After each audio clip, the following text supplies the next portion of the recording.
Samantala, umakyat na sa mahigit 2.6 na bilyong piso ang halaga ng ari-arian na napinsala dahil sa bagyong Labuyo at habagat na pinalakas ng bagyong Maring. Batay sa ulat ng Department of Agriculture, ang Region 2 ang nakapagtala ng pinakamalaking pinsala. Si Sam Ramirez sa detalye. Base sa partial report ng Department of Agriculture sa mga nasirang pang-agrikulturang produkto, mahigit sa 2.6 billion pesos ang halaga ang kabuang pinsala na dulot ng pananalasa ni Bagyong Labuyo at Bagyong Maring na humihila sa habagat na siya namang nagdudulot ng malakas na pag-ulan sa Luzon.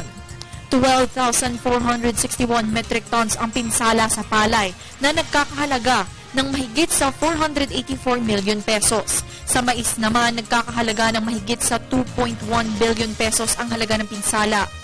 Mahigit naman sa 1.7 million ang pinsala sa sektor ng fisheries at 4.6 million pesos naman sa sektor ng livestock. Region 2 ang naitalang pinaka-naapektuhan kung saan mahigit sa 2.1 billion pesos ang naitalang pinsala sa agrikultura. Patuloy naman ang aksyon ng ahensya para tulungan na makabangon ang mga magsasaka.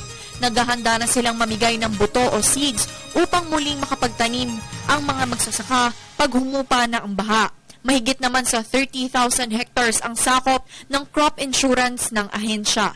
Bagamat may mga nasirang pananim pang agrikultura at palaisdaan, siniguro ng Department of Agriculture na hindi dapat ikabahala ng publiko dahil sapat naman ang supply ng pagkain at sa paghahatid mula sa probinsya papuntang Maynila ang nagkakaroon ng problema.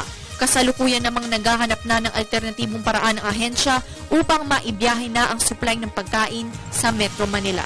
Nag-uulat para sa Telebisyon ng Bayan, Sam Ramirez.